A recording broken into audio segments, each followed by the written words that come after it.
Hi there. Welcome to my space of make-believe. This is where I let the words take me anywhere. Be anyone, do anything, and you are welcome to join me. Ready for more creepy stories? This one's from Edgar Allan Poe, the most influential American writer of the 19th century. He wrote poetry and short stories. The master of macabre. Here's one that's perfect for Halloween. So if you're ready, lights off, let's go. The Black Cat. For the most wild yet most homely narrative which I am about to pen, I neither expect nor solicit believe. Mad indeed would I be to expect it, in a case where my very senses reject their own evidence. Yet mad am I not, and very surely do I not dream. But tomorrow I die, and today I would unburthen my soul. My immediate purpose is to place before the world plainly, succinctly and without comment, a series of mere household events. In their consequences, these events have terrified, have tortured, have destroyed me. Yet I will not attempt to expound them. To me, they have presented little but horror. To many, they will seem less terrible than barroques.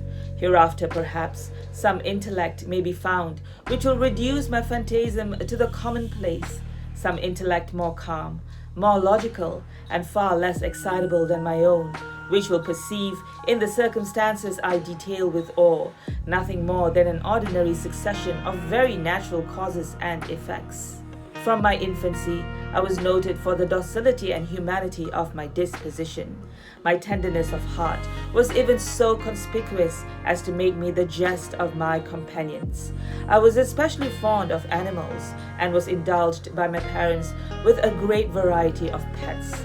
With these I spent most of my time, and never was so happy as when feeding and caressing them. This peculiarity of character grew with my growth, and in my manhood I derived from it one of my principal sources of pleasure. To those who have cherished an affection for a faithful and sagacious dog, I need hardly be at the trouble of explaining the nature or the intensity of the gratification thus derivable. There is something in the unselfish and self-sacrificing love of a brute which goes directly to the heart of him who has had frequent occasion to test the paltry friendship and gossamer fidelity of mere man. I married early and was happy to find in my wife a disposition not uncongenial with my own. Observing my partiality for domestic pets, she lost no opportunity of procuring those of the most agreeable kind. We had birds, goldfish, a fine dog, rabbits, a small monkey, and a cat. This latter was a remarkably large and beautiful animal, entirely black and sagacious to an astonishing degree. In speaking of his intelligence, my wife, who at heart was not a little tinctured with superstition, made frequent allusion to the ancient popular notion, which regarded all black cats as witches in disguise. Not that she was ever serious upon this point, and I mentioned the matter at all for no better reason than that it happens just now to be remembered. Pluto, this was the cat's name, was my favorite pet and playmate. I alone fed him, and he attended me wherever I went about the house. It was even with difficulty that I could prevent him from following me through the streets.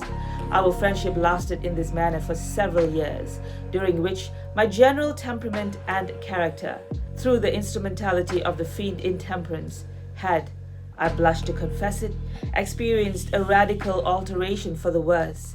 I grew day by day more moody, more irritable, more regardless of the feelings of others. I suffered myself to use intemperate language to my wife. At length, I even offered her personal violence. My pets, of course, were made to feel the change in my disposition. I not only neglected but ill-used them. For Pluto, however, I still retained sufficient regard to restrain me from maltreating him, as I made no scruple of maltreating the rabbits, the monkey, or even the dog, when by accident or through affection they came in my way.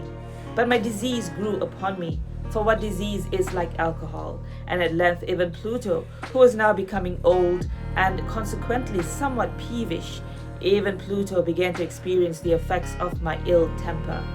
One night, returning home, much intoxicated, from one of my haunts about town, I fancied that the cat avoided my presence. I seized him, when in his fright at my violence, he inflicted a slight wound upon my hand with his teeth. The fury of a demon instantly possessed me. I knew myself no longer.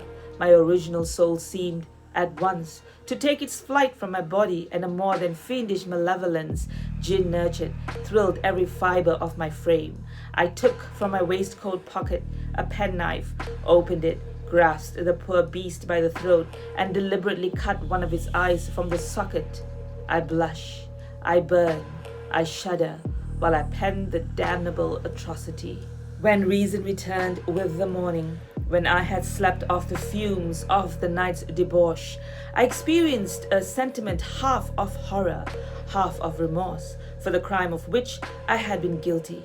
But it was at best a feeble and equivocal feeling, and the soul remained untouched. I again plunged into excess, and soon drowned in wine all memory of the deed. In the meantime, the cat slowly recovered. The socket of the lost eye presented, it is true, a frightful appearance, but he no longer appeared to suffer any pain. He went about the house as usual, but as might be expected, fled in extreme terror at my approach. I had so much of my old heart left as to be at first grieved by this evident dislike on the part of a creature which had once so loved me. But this feeling soon gave place to irritation, and then came, as if to my final and irrevocable overthrow, the spirit of perverseness. Of this spirit philosophy takes no account, yet I am not more sure that my soul lives than I am that perverseness is one of the primitive impulses of the human heart, one of the indivisible primary faculties or sentiments which give direction to the character of man. Who has not 100 times found himself committing a vile or silly action for no other reason than because he knows he should not? Have we not a perpetual inclination in the teeth of our best judgment to violate that which is law, merely because we understand it to be such? This spirit of perverseness, I say, came to my final overthrow. It was this unfathomable longing of the soul to vex itself, to offer violence to its own nature, to do wrong for the wrong's sake only, that urged me to continue and finally to consummate the injury I had inflicted upon the unoffending brute. One morning, in cool blood, I slipped a noose about its neck and hung it to the limb of a tree, hung it with the tears streaming from my eyes, and with the bitterest remorse at my heart, hung it because I knew that it had loved me, and because I felt it had given me no reason of offense, hung it because I knew that in so doing I was committing a deadly sin that would so jeopardize my immortal soul as to place it, if such a thing were possible, even beyond the reach of the infinite mercy of the most merciful and most terrible God. On the night of the day on which this cruel deed was done, I was aroused from sleep by the cry of fire. The curtains of my bed were in flames. The whole house was blazing. It was with great difficulty that my wife, a servant, and myself made our escape from the conflagration. The destruction was complete. My entire worldly wealth was swallowed up, and I resigned myself thenceforth to despair. I am above the weakness of seeking to establish a consequence of cause and effect between the disaster and the atrocity, but I am detailing a chain of facts, and wish not to leave even a possible link imperfect. On the day succeeding the fire, I visited the ruins. The walls, with one exception, had fallen in. The exception was found in a compartment wall not very thick, which stood about the middle of the house, and against which had rested the head of my bed. The plastering had here, in great measure, resisted the action of the fire, a fact which I attributed to its having been recently spread. About this wall a dense crowd was collected, and many persons seemed to be examining a particular portion of it with very minute and eager attention. The words strange, singular, and other similar expressions excited my curiosity. I approached and saw, as if graven in bas-relief upon the white surface, the figure of a gigantic cat.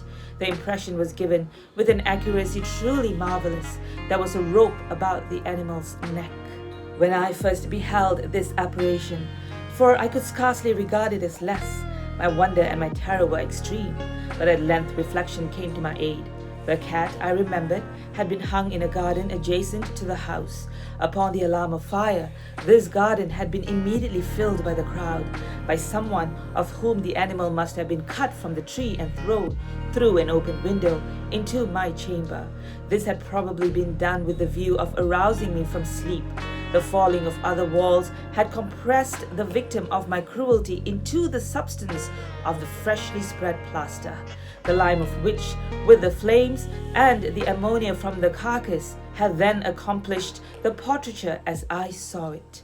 Although I thus readily accounted to my reason, if not altogether to my conscience, for the startling fact just detailed, it did not the less fail to make a deep impression upon my fancy.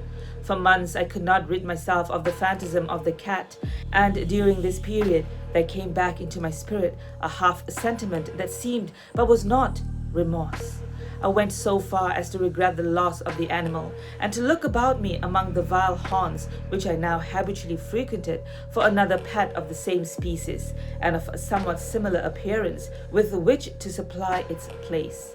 One night, as I sat, half stupefied in a den of more than infamy, my attention was suddenly drawn to some black object, reposing upon the head of one of the immense hogsheads of gin, or of rum, which constituted the chief furniture of the apartment. I had been looking steadily at the top of this hogshead for some minutes, and what now caused me surprise was the fact that I had not sooner perceived the object thereupon. I approached it and touched it with my hand. It was a black cat, a very large one, fully as large as Pluto, and closely resembling him in every aspect but one. Pluto had not a white hair upon any portion of his body, but this cat had a large although indefinite splotch of white, covering nearly the whole region of the breast. Upon my touching him, he immediately arose, purred loudly, rubbed against my hand, and appeared delighted with my notice. This then was the very creature of which I was in search. I had once offered to purchase it of the landlord, but this person made no claim to it, knew nothing of it, had never seen it before. I continued my caresses, and when I prepared to go home, the animal evinced a disposition to accompany me. I permitted it to do so, occasionally stooping and petting it as I proceeded. When it reached the house, it domesticated itself at once, and became immediately a great favorite with my wife. For my own part, I soon found a dislike to it arising within me. This was just the reverse of what I had anticipated, but I know not how or why it was. Its evident fondness for myself rather disgusted and annoyed. By slow degrees, these feelings of disgust and annoyance rose into the bitterness of hatred. I avoided the creature, a certain sense of shame, and the remembrance of my former deed of cruelty, preventing me from physically abusing it. I did not for some weeks strike, or otherwise violently ill-use it, but gradually, very gradually, I came to look upon it with unutterable loathing, and to flee silently from its odious presence, as from the breath of a pestilence. What added, no doubt, to my hatred of the beast was the discovery on the morning after I brought it home, that, like Pluto, it also had been deprived of one of its eyes. This circumstance, however, only endeared it to my wife, who, as I have already said, possessed, in a high degree, that humanity of feeling which had once been my distinguishing trait, and the source of many of my simplest and purest pleasures. With my aversion to this cat, however, its partiality for myself seemed to increase. It followed my footsteps with a pertinacity which it would be difficult to make the reader comprehend. Whenever I sat, it would crouch beneath my chair, or spring upon my knees, covering me with its loathsome caresses. If I arose to walk, it would get between my feet and thus nearly throw me down, or fastening its long and sharp claws in my dress, clamber in this manner to my breast. At such times, although I longed to destroy it with a blow, I was yet withheld from so doing, partly by a memory of my former crime, but chiefly, let me confess it at once, by absolute dread of the beast. This dread was not exactly a dread of physical evil, and yet I should be at a loss how otherwise to define it. I'm almost ashamed to own, yes, even in this felon's cell, I'm almost ashamed to own that the terror and horror with which the animal inspired me had been heightened by one of the merest chimeras it would be possible to conceive. My wife had called my attention more than once to the character of the mark of white hair, of which I have spoken, and which constituted the sole visible difference between the strange beast and the one I had destroyed. The reader will remember that this mark, although large, had been originally very indefinite, but by slow degrees nearly imperceptible, and which for a long time my reason struggled to reject as fanciful, it had, at length, assumed a rigorous distinctness of outline. It was now the representation of an object that I shuddered to name, and for this, above all, I loathed and dreaded and would have rid myself of the monster had I dared. It was now, I say, the image of a hideous, of a ghastly thing, of the gallows, a mournful and terrible engine of horror and of crime, of agony and of death. And now was I indeed wretched beyond the wretchedness of mere humanity, and a brute beast, whose fellow I had contemptuously destroyed, a brute beast to work out for me a man, fashioned in the image of the high God, so much of insufferable woe. Alas, neither by day nor by night knew I the blessing of rest any more. During the former, the creature left me no moment alone, and in the latter, I started hourly from dreams of unutterable fear to find the hot breath of the thing upon my face, and its vast weight, an incarnate nightmare that I had no power to shake off, incumbent eternally upon my heart. Beneath the pressure of torments such as these, the feeble remnant of the good within me succumbed. Evil thoughts became my sole intimates, the darkest and most evil of thoughts. The moodiness of my usual temper increased to hatred of all things and of all mankind, while from the sudden, frequent, and ungovernable outburst of a fury to which I now blindly abandoned myself, my uncomplaining wife, alas, was the most usual and the most patient of sufferers. One day she accompanied me upon some household errand into the cellar of the old building, which our poverty compelled us to inhabit. The cat followed me down the steep stairs, and, nearly throwing me headlong, exasperated me to madness, uplifting an axe and forgetting, in my wrath, the childish dread which had hitherto stayed my hand. I aimed a blow at the animal which, of course, would have proved instantly fatal had it descended as I wished. But this blow was arrested by the hand of my wife. Goaded by the interference into a rage more demoniacal, I withdrew my arm from her grasp and buried the axe in her brain. She fell dead upon the spot without a groan. This hideous murder accomplished, I set myself forthwith, and with entire deliberation, to the task of concealing the body. I knew that I could not remove it from the house, either by day or by night, without the risk of being observed by the neighbors. Many projects entered my mind. At one period, I thought of cutting the corpse into minute fragments and destroying them by fire. At another, resolved to dig a grave for it in the floor of the cellar. Again, I deliberated about casting it in the well in the yard, about packing it in a box as a merchandise with the usual arrangements, and so getting a porter to take it from the house. Finally, I hit upon what I considered a far better expedient than either of these. I determined to wall it up in the cellar, as the monks of the Middle Ages are recorded to have walled up their victims. For a purpose such as this, the cellar was well adapted. Its walls were loosely constructed, and had lately been plastered throughout with a rough plaster, which the dampness of the atmosphere had prevented from hardening. Moreover, in one of the walls was a projection caused by a false chimney or fireplace that had been filled up and made to resemble the red of the cellar. I made no doubt that I could readily displace the bricks at this point, insert the corpse, and wall the whole up as before, so that no one could detect anything suspicious.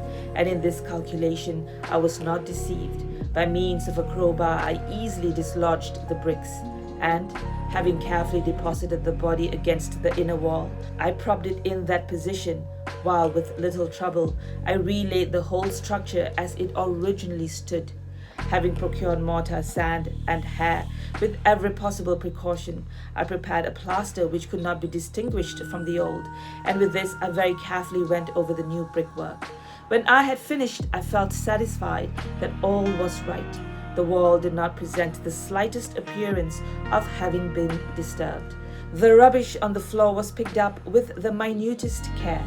I looked around triumphantly and said to myself, "Here at least then my labor has not been in vain." My next step was to look for the beast, which had been the cause of so much wretchedness, for I had at length firmly resolved to put it to death. Had I been able to meet with it at the moment, there could have been no doubt of its fate, but it appeared that the crafty animal had been alarmed at the violence of my previous anger, and forbore to present itself in my present mood. It is impossible to describe or to imagine the blissful sense of relief which the absence of the detested creature occasioned in my bosom. It did not make its appearance during the night, and thus for one night at least, since its introduction into the house, I soundly and tranquilly slept. I slept even with the burden of murder upon my soul. The second and the third day passed, and still my tormentor came not. Once again I breathed as a free man. The monster in terror had fled the premises forever. I should behold it no more. My happiness was supreme. The guilt of my dark deed disturbed me but little. Some few inquiries had been made, but these had been readily answered. Even a search had been instituted, but of course nothing was to be discovered. I looked upon my future felicity as secured. Upon the fourth day of the assassination, a party of the police came very unexpectedly into the house and proceeded again to make rigorous investigation of the premises. Secure, however, in the inscrutability of my place of concealment, I felt no embarrassment whatever. The officers bade me accompany them in their search. They left no nook or corner unexplored. At length, for the third or fourth time, they descended into the cellar. I quivered not in a muscle. My heart beat calmly as that of one who slumbers in innocence. I walked the cellar from end to end. I folded my arms upon my bosom and roamed easily to and fro. The police were thoroughly satisfied and prepared to depart. The glee in my heart was too strong to be restrained. I burned to say, if but one word, by way of triumph, and to render doubly sure of their assurance of my guiltlessness. "Gentlemen," I said at last, as the party ascended the steps, "I delight to have allayed your suspicions. I wish you all health and a little more courtesy. By the by, gentlemen, this is a very well-constructed house." In the rabid desire to say something easily, I scarcely knew what I uttered at all. I may say an excellently well-constructed house. These walls, are you going, gentlemen? These walls are solidly put together, and here, through the mere frenzy of bravado, I rapped heavily with a cane which I held in my hand upon that very portion of the brickwork behind which stood the corpse of the wife of my bosom. But may God shield and deliver me from the fangs of the arch-fiend.